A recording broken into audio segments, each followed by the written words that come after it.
intanto mi presento, sono il presidente dell'Ecomuseo pro tempore, naturalmente, data l'età, buongiorno, ciao, dell'Ecomuseo delle Acque del Gemonese.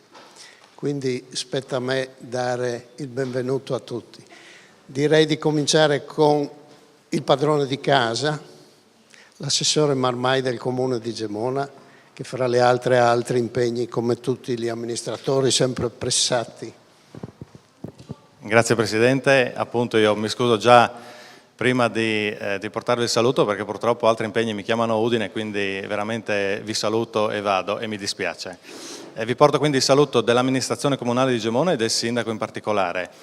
Siete arrivati in quest'angolino di Italia, tante volte dimenticato, tante volte messo lì proprio in un angolo, forse dimenticato da Dio, mi permetto di dire, però che ha ancora molte cose da dire, molte cose da dare. Questa giornata, questi due lavori lo dimostrano grazie all'Ecomuseo delle Acque che abbiamo qui a Gemona, che abbiamo l'onore di ospitare qui a Gemona, sempre pronto, sempre presente in questo tipo di iniziative, sempre disponibile a portare avanti una serie di argomenti che sono quelli appunto dell'inventario partecipato, un argomento che tra le altre cose abbiamo già avuto modo di verificare attraverso dei riscontri tangibili, perché l'Ecomuseo ha già lavorato in particolare in una comunità, in un'area di Gemona, e quindi abbiamo già avuto modo di raccogliere delle informazioni tramite al loro lavoro. Credo che il 6 maggio 76 abbia tagliato in due quest'area, questa città, e che abbia in qualche modo anche messo da parte o comunque buttato via o comunque anche perso in molti casi quella che è la nostra storia, quella che è la nostra tradizione. Questo è un modo per riscoprire la nostra storia, questo è un modo per riscoprire la nostra tradizione, questo è un modo anche per coinvolgere i cittadini, per coinvolgere la comunità. L'Ecomuseo lo fa appunto già da qualche tempo, attraverso la collaborazione con l'Ecomuseo anche l'amministrazione sta cercando di rivalutare ancora di più questo tipo di iniziativa. Quest'anno tra le altre cose cercheremo di portarlo anche all'interno della nostra casa di riposo, proprio per poter in qualche modo coinvolgere queste persone che hanno sicuramente molto da raccontare.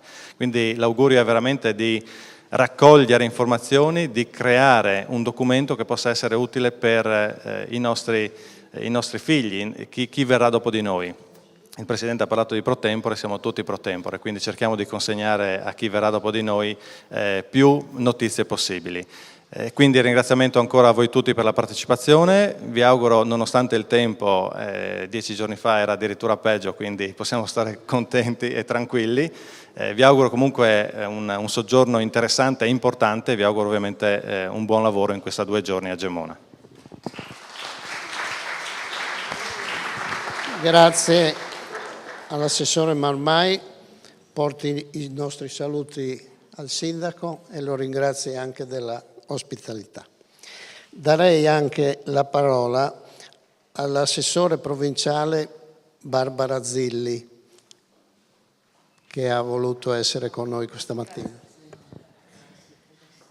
Sì, buongiorno a tutti, vi porto anch'io il saluto dell'amministrazione provinciale, in particolare del Presidente Fontanini e dell'assessore alla cultura Nistri, che oggi non ha potuto essere qui presente e quindi ha delegato me. Da gemonese con orgoglio sono qui oggi e vedo tutti questi corsisti, vi posso chiamare così, perché in effetti per 2 giorni siete qui a fare un'attività che ricorda molto i miei tempi universitari e quindi mi fa molto piacere, senza volervi per questo svilire, anzi.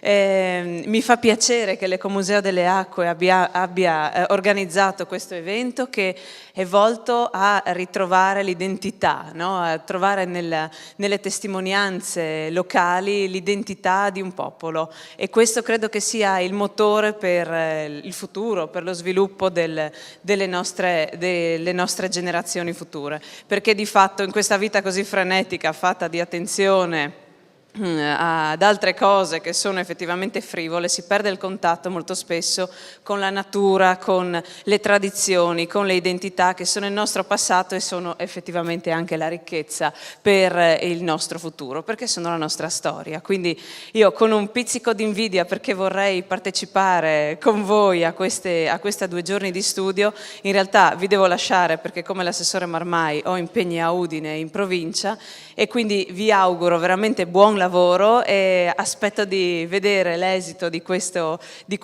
vostro impegno, che sarà sicuramente entusiasmante e una testimonianza importante per Gemona e per tutta la collettività, non solo gemonese ma anche quella che voi rappresentate, quindi con la cointeressenza di interessi e lo scambio di informazioni sui metodi di studio.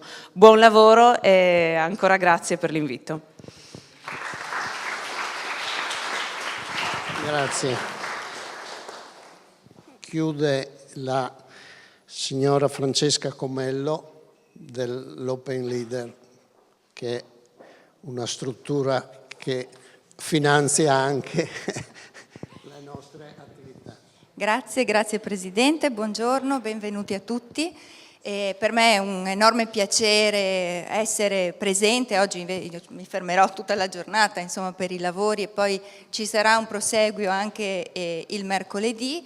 Sono Presidente di Open Leader, come diceva il Presidente del Museo delle Acque, una società un po' particolare, un gruppo di azione locale, quindi sono delle società volute dall'Unione Europea per sfruttare dei fondi destinati proprio ad attività come quelle di cui oggi si andrà a discutere.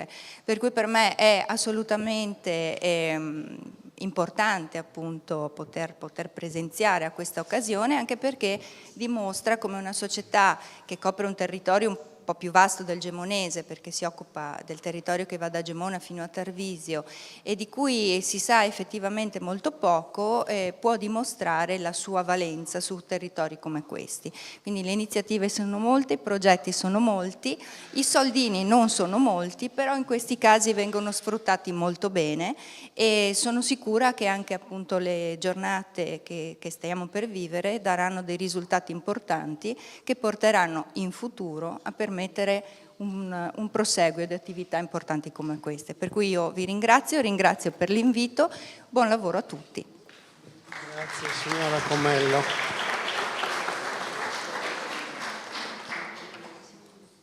Adesso tocca a me dire due parole. Chi mi conosce sa che scrivo sempre, perché poi siamo abituati frequentemente a sentire gente che parla e il giorno dopo smentisce, quindi è meglio scrivere. Ecco, in qualità di Presidente dell'associazione che supporta l'Ecomuseo delle Acque del Gemonese, do il benvenuto a tutti voi graditi ospiti che siete qui tra noi per questo importante e significativo seminario sulla catalogazione e valorizzazione del patrimonio locale. Benvenuti e grazie ai qualificati relatori di questa mattina. Coordinerà la dottoressa Emanuela Renzetti, che è anche componente del Comitato Scientifico degli Ecomusei del Friuli Venezia Giulia, e la ringraziamo anche lei per essere da noi. Il signor Ugo De Varin, uno dei padri degli Ecomusei d'Europa, la dottoressa Tucci del Ministero Beni Culturali, il signor Luigi Maria Decorato della Fondazione Musei Senesi e la dottoressa Giuliana Ferrara del Centro Regionale di Catalogazione e Restauro di Villa Manin, che è un organismo della nostra regione. Per la tavola rotonda la catalogazione partecipata. E benvenuto anche e grazie ai relatori del pomeriggio, Roger Desbiol dell'Ecomuseo dell'Alta Savoia, Alessandria Micoli dell'Ecomuseo Urbano Metropolitano di Milano Nord, René Binet, Ecomuseo di Fiermont del Quebec in Canada e Gracia Filipe dell'Ecomuseo di Sexal di Lisbona in Portogallo. E grazie infine alle autorità che ci hanno confortato con la loro presenza e il loro patrocinio. Grazie infine a voi ospiti, uditori e corsisti, ha detto la signora, quindi che date sostanza e risposta ai nostri sforzi come Ecomuseo organizzatore. E la vostra partecipazione, la vostra soddisfazione alla fine del seminario che dirà a noi se stiamo muovendoci e lavorando nella direzione giusta. E ciò non solo perché tutti noi quando lavoriamo vorremmo vedere dei risultati, ma anche perché, trovandoci all'inizio di un nuovo mandato amministrativo in Regione, del Consiglio regionale del Friuli, Venezia Giulia, è importante che la classe politica, che si affaccia nuova alla ribalta regionale, si renda conto che gli ecomusei nati con la legge 10 del 2006 o preesistenti ad essa, come nel caso dell'Ecomuseo delle Acque, possono veramente essere per il territorio di loro operatività strumenti di conoscenza, di formazione e quindi di sviluppo endogeno, che è quello di cui in questo momento il nostro Paese ha bisogno. Grazie ancora e buon lavoro a tutti. Adesso do la parola e il compito naturalmente alla dottoressa Renzetti.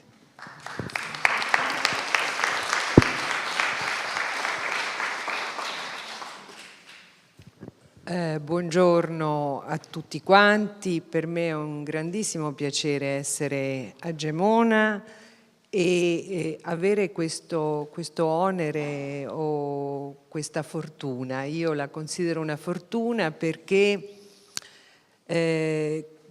questo luogo, non precisamente quello in cui ci troviamo, ma Gemona rappresenta, ha sempre rappresentato, diciamo, nella storia degli ecomusei un po' un polo di riflessione e oggi ci troviamo a riflettere su un tema molto importante e lo declineremo, e questa è una cosa che rende ancora più interessante la questione. Lo declineremo assieme, confrontandoci, rapportandoci a realtà che non sono nazionali. L'abbiamo già fatto, Hugues de Varin è con noi da sempre, ma andremo, diciamo così, un po' oltre i paesi che confinano con noi e andremo anche oltreoceano, quindi è un'occasione davvero preziosa, no, per mettere in rapporto il lavoro che viene svolto entro gli ecomusei. Sì, perché io adesso ruberò e darò poi a tutti i relatori un certo tempo, perché parlando con Maurizio Tondolo e con Etelka abbiamo pensato che fosse davvero molto importante che queste giornate, o comunque quella che introduce ai lavori successivi, questa mezza giornata di stamattina, mettesse in evidenza i metodi, i possibili metodi di inventario partecipativo e anche le conseguenze degli inventari partecipativi, perché è forse giunto il momento, io lo anticipo e mi dispiace non poter essere alle conclusioni di questi lavori perché vi dovrò lasciare, ma un tema che a me sembra nodale e che discutendo prima con Hugues de Varin è subito apparso ai suoi occhi scontato, ma sono occhi transalpini e un po' diversi da quelli italiani, è quello, poi potremo stabilire se è stata la rivoluzione francese che vi ha resi così oppure no, ma potrebbe anche darsi. Non è solo una boutade, ma in tempi in cui la partecipazione in Italia è una roba che non si è capito dove sia, dove abiti e come si connoti, no? E sapete, parlare in un territorio di inventario partecipativo, e io introduco il tema che a me sta a cuore, che è quello del che cosa produce questo inventario partecipativo, che è un tema legato alla mia attività non solo ecomuseale, ma in generale di ricercatore, è: vogliamo cominciare a pensare a un bilancio sociale di questi inventari che andiamo facendo, cioè di queste mappe di comunità. E De Varin prima mi ha detto: ma scusa, dice, ma è ovvio, è l'obiettivo dell'ecomuseo la trasformazione sociale. Sì, ho capito, è l'obiettivo dell'ecomuseo e ce lo siamo posto come obiettivo, però sappiamo, dopo un certo numero di anni di attività e di inventari e di mappe di comunità, e stamattina ragioneremo sul metodo, quindi è diciamo un'esca che vi lancio, sappiamo che conseguenze stiamo producendo dentro i territori, le vediamo, le misuriamo visivamente, perché io posso misurare i litigi e i conflitti che si realizzano durante la stesura di una mappa di comunità, ma dopo, che cosa cambia? Che cosa succede? Forse è il momento che l'ecomuseo cominci a ragionare seriamente sulla misura delle trasformazioni che ha prodotto nel proprio territorio. La sua attività, la sua presenza, quindi non solo l'inventario partecipativo ovviamente, ma anche tutte le altre azioni. Ma certo l'inventario partecipativo è stato eletto da ciascuno di noi in buona parte, con grande peso e con grande forza, come metodo per il coinvolgimento. Allora sapete, quando si parla di metodo è importante ragionarci bene sul metodo. Le mappe, se sono un metodo, sono comparabili? No, noi lo sappiamo che non lo sono. Sono fatte in ogni modo e in modi diversi. Non con questo vogliamo dire che sono più valide o meno valide. Allora, sono più valide quando hanno prodotto quello che è l'obiettivo che De Varin, sorridendo, mi diceva prima, cioè hanno trasformato la realtà sociale. Questo metodo è in grado di trasformare, guardate che per me è, adesso taglio corto, ma vi do 2 punti. Un ricercatore quando va sul campo, no, ha un problema grave che deve affrontare metodologicamente. Lui sa che ciò di cui si occuperà produrrà degli effetti in quella realtà. Li può produrre buoni, ma li può produrre anche cattivi. Cioè, e non dipende dalla purezza del ricercatore, dipende dal tema che sceglie. Il tema. Poi c'è naturalmente il suo metodo. Poi c'è il modo di intendere ciò che lui sta cercando, da parte della comunità, da parte della ricerca scientifica, da parte di... Ci sono quindi gli effetti successivi alla ricerca. Tagliamo, no? Percorriamo velocemente questa cosa.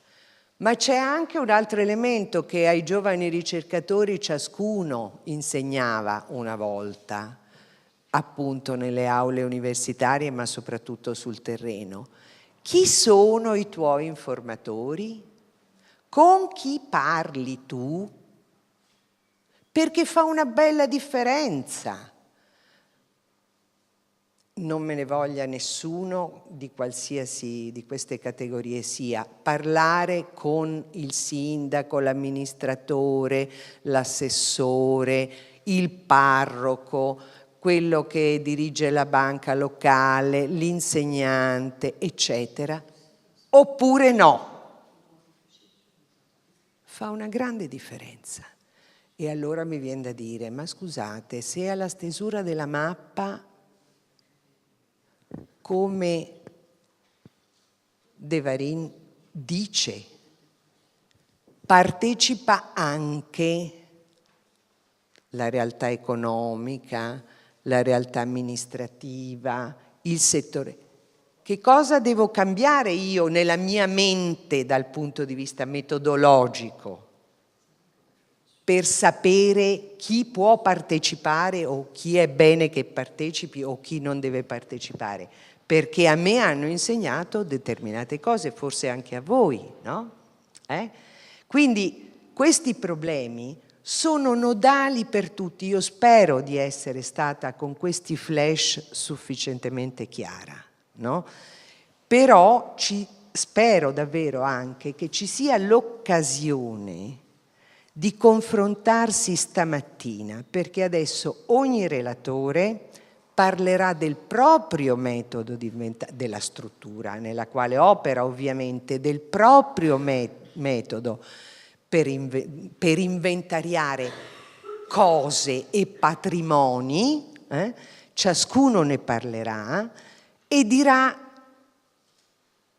anche quali sono i limiti, perché non nascondiamoci, ogni metodo non è perfetto, ha dei limiti, ma i metodi servono per raggiungere degli obiettivi.